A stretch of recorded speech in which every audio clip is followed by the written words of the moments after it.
He has spoken on the topics faith, family and freedom in Cuba, Belgium, Brazil, Congo, UK and all over the USA to crowds from 14 to 40,000. International leadership speaker, trainer and coach. Author of Learn to Raw Leadership, Attitude Hack, Live a More Excellent Life, 5 Battle Strategies of a Victorious Warrior. 2021 President's Lifetime Achievement Award recipient. Founding partner of the John Maxwell team. Toastmaster International Speech Competition semi-finalist. Founder of Tell It Like It Is TV, ThatGuyRocks.com and ThatGuySpeaks.com. Creator of Story Power TV, Transforming Grace TV, and Leading Leaders Podcast. Producer of 4 TV programs and podcasts for Liftable TV and World Trumpet Television as well as multiple social media channels. Please help me welcome J. Loren Norris. If you've ever been in the audience when a masterful communicator tells a story, as they're going through the story, you feel like they're talking about themselves, but this story is really not about them. In fact, you feel like they've been reading your mail. They know everything that's going on in your life. They understand the problems that you face. When you're a good communicator, when you've taken the time to craft a story, not just telling your own monologue, not just explaining what happened to you, but craft a story to be well told, that'll be the impact that you have on the audience. It may be your story, but it's not about you. That's what we want to talk about in this episode of Leading Leaders. Subscribe now for our extensive video library of leadership lessons promoting faith, family, and freedom.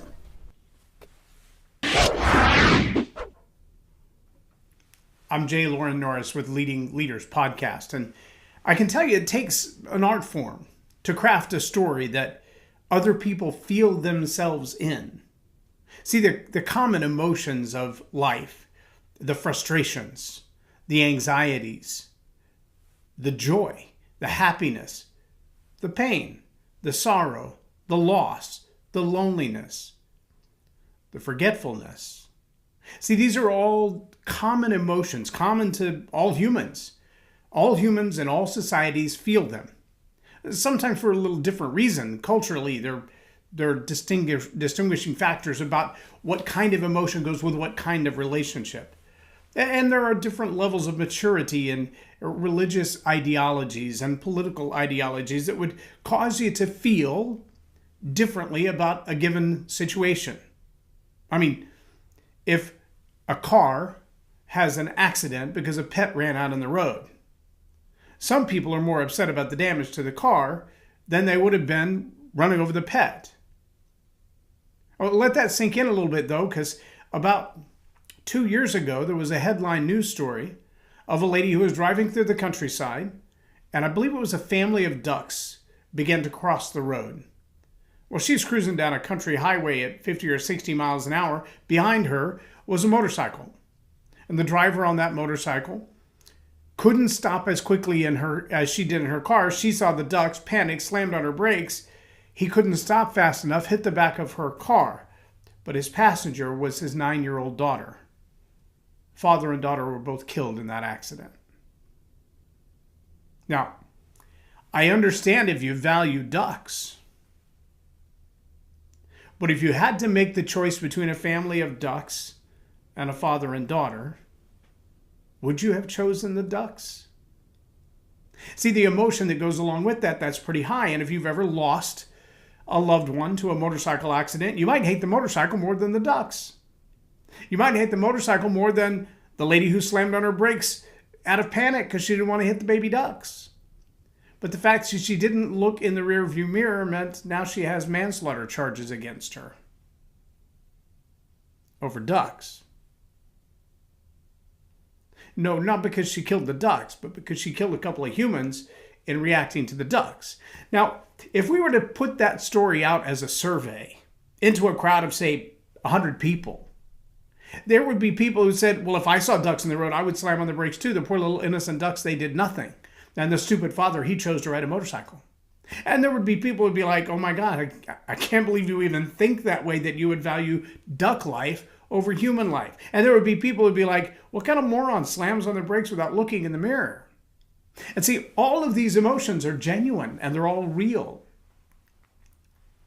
And a great communicator learns to tell a story in a way that everybody's invited in. And everybody sees themselves in that story in some way. And it may be your story. It may be the news story. It may be an abstract story. It may be nothing more than an allegory, fables, parables. These are all stories. But see, the big talk today is tell your story. You got to tell your story. You got to tell people what you've been through. There's value in that, in so much as you can find the common ground where everybody else has been through something similar. I mean, again, not everybody has a unique story of being bitten in half by a shark while surfing and living to tell about it. That's a pretty unique story. That's a one-off story. That kind of story is about as rare as a middle school basketball lover becoming an NBA All-Star. It happens, just not very often, and not to everybody. But see, the most effective stories are the stories that you tell where the moment in your life, the pain in your life, the emotion in your life, and it doesn't always have to be pain, but usually a solution follows a problem. And people don't listen to your story just for entertainment. They go to movies for that. They read books for that. Most people are not listening to your story unless you've been bitten in half by a shark or born with no arms and no legs. Most people are not listening to your story just for the giggles of listening to your story. They have comedians for that.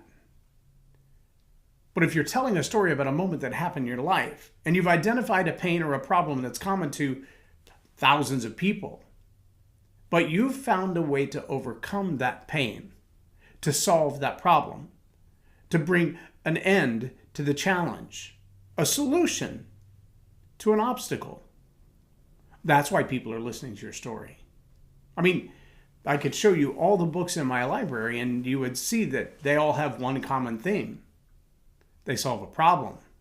Some about marketing, some about politics, some about public speaking, some about how to use your brain better, some about how to take better care of your health or your spiritual life or your culture, some about parenting, some about being a better husband.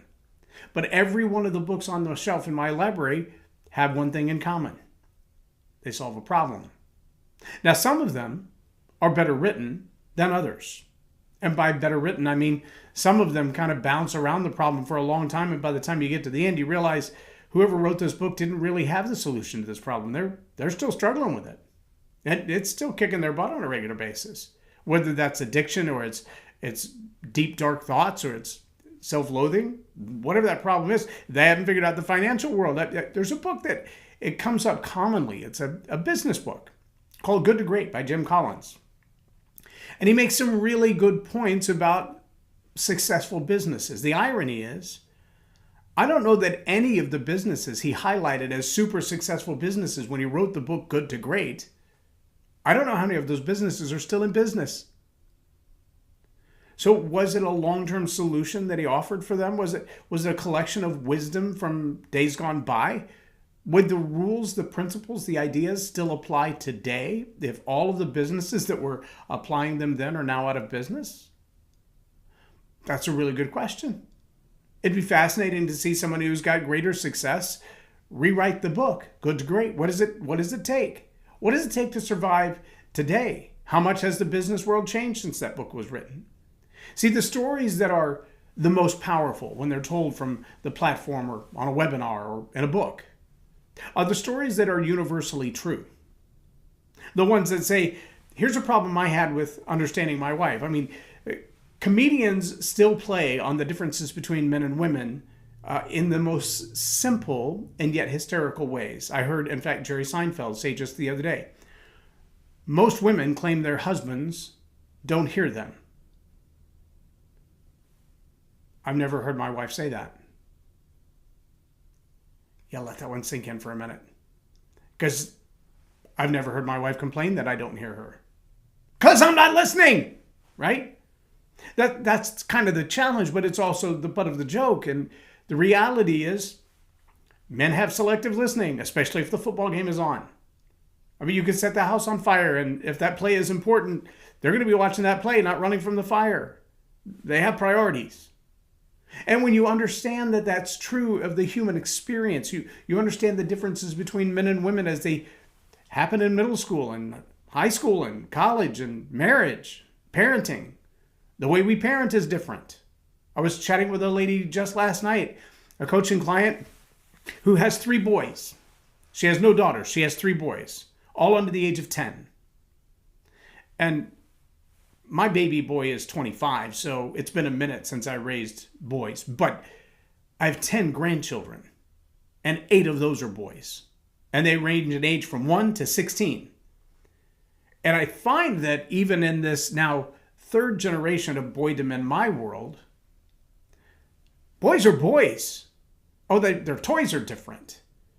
But the 1-year-old today, the 5-year-old today, the 7-year-old today, the 16-year-old today is not unlike the 1, 5, and 16-year-old I raised a couple of decades ago. They still get into all kinds of stuff. It's not at all uncommon to shout across the room, "Get off of that!" Because that's what they do. They want to climb. They want to take things apart. They'd love to disassemble the world just to see if they can put it back together again. And some of them get bored and they don't want to put it back together again. And if you've ever been a parent of a son, you know that. That's what boys do. For a season, my daughter had a sign on her wall that said, "Boy, it's a noise with dirt on it." Yeah, that's a very apt description. In our household, we had a phrase, boying. Not the sound a spring makes, although it sounds the same. But boying is a verb. It's what a boy does. And there were times that my boys would be doing something. My wife would look over and go, "What are you doing?" And I'm like, "Leave them alone. They're just boying." They're discovering the world in their own weird way. That's what they do. They want to take it apart and see if they can put it back together again. And if you allow them to do that, that's where discovery happens. Most little girls don't think like that. They want to build house and play with their dolls, and whether they're stuffed animals or Barbie dolls or whatever, that's the way they play. Now, social media has changed that. The online apps and games have changed that a little bit, but the nature of them, still pretty much the same. And if I were to talk to people of 2 generations ago, grandparents and great-grandparents, you would find that they're very much the same. Yesterday, I parked at H-E-B. As I got out of my car to walk into the store, I saw a lady standing by the baskets, literally just standing by the little cart return thing. And I thought as I pulled in, I should ask her if she needs help with something. And as I got out of my car and locked the door, I turn around and I see a gentleman getting out of his truck with a walking stick. And he made his way around the back of the truck toward the parking lot, and she turned the basket around and looked at him like, "Hurry up." And then he hobbled over to the basket. She took his stick away from him, put his hands on the basket, then away they went into the store. And so I looked at her and I looked at him and I said, "How long have you been chasing her?" And he laughed out loud and he said, 65 years. I said, "Really?" She said, "Yeah, we've been married 62, but it took him a minute to catch up." And here they are, her fully mobile, 65 years. That means they've got to be in their 70s or 80s at least. Still going shopping together, still hanging out together, still laughing and joking with each other, still cutting up with each other. But they got the joke immediately. "How long have you been chasing her?" "Well, because he's trying to keep up with a stick. She's already out of the car, got a basket waiting on him. And he's walking with a stick trying to keep up. He's still chasing her. 62 years of marriage later, he's still chasing her. I'm still chasing my wife. We've only been married 30 years. I got some catching up to do. But if you understand that, just that little turn of phrase, you can start a conversation with anybody. And the story doesn't have to be about you, but it should include you. I've talked this week already about being original, using original stories, being authentic, not making stuff up just for the sake of telling a story. To talk in the terms of the audience's interest, not just your own. But today, the real focus is, how do you tell a story that includes you, but it's not about you? It's an allegory. It's a reference point. There are common things in raising my boys that we've experienced together, things that only boys would do together, that father and sons do together, that frankly my mom just didn't get it. I don't think if my uncles had been around, I would have ever been to a target range as a kid. I would have never had a chance to shoot a Coke can off of a fence post. Because my dad was gone by the time I was 4, and my stepdad by the time I was 9. I just didn't have male influences in my life, except my uncles, to do those kinds of things. But even now, the photos of when my boys got their first rifles, adult rifles, real rifles, like deer hunting rifles, and we went to the lodge out in the middle of nowhere, Central Texas, and we shot targets that were 50 and 100 yards away. Those videos still pop up on our photos and memories from time to time. And even my wife looks back at those moments and she says, those were some great bonding times between father and son. We need to do that again. But they're all grown up now. Those photos are from 10 years ago. But it's easy to recognize those bonding moments. Maybe it was over rebuilding an old car. Maybe it was over motorcycles and parts or working on the yard. I remember putting brakes on my Suburban. Oh my goodness, this would have been almost 10 years ago. And there was a young lady that one of my boys was seeing at the time. And it was hot. I mean, it was really hot outside. It was August. And we had already taken the back wheels off and we had them laying on the sidewalk when she came over.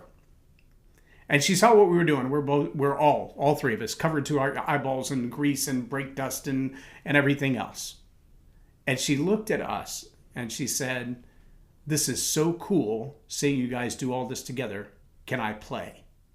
And we kind of looked at each other like, honey, this is work. We're not playing.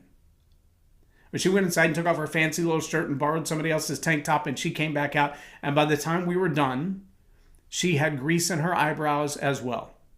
And to this day, when I see that young lady, almost 10 years later, she runs across a parking lot to give me a hug.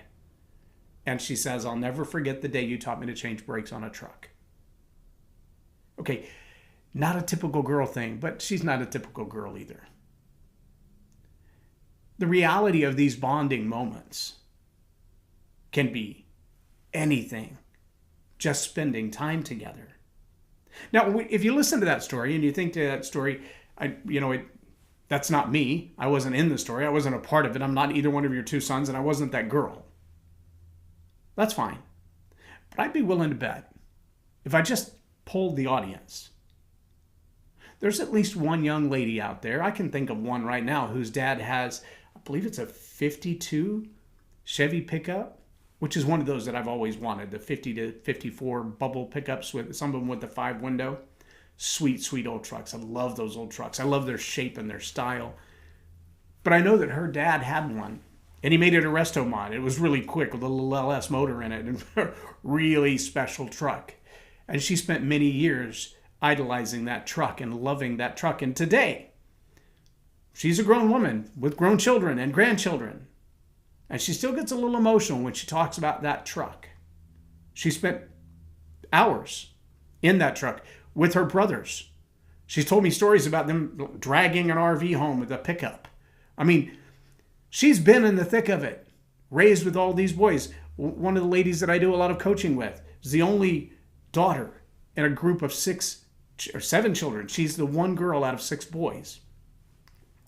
She's done a lot of tomboy kind of things. A moment like that, changing the brakes on the back of the truck, she's probably been there, done that, got grease up to her eyeballs. She's not the only one, but she is one for whom that story really resonates. And when you can look in the audience and identify those kind of people and tell that kind of story, and you realize the story includes me because it happened to me, that's how I know that it's a real moment. That's what makes it original and authentic, and that's what gives it the value. But see, I've now got to find in that story, as I'm telling that story, and it's my story because I was there. It's my story because of my experience. It's original and authentic, and it's pointed at the audience because I've identified somebody in the audience that I know this story is going to resonate with. Now the question is, what's the problem that it identifies, and what's the solution that it offers?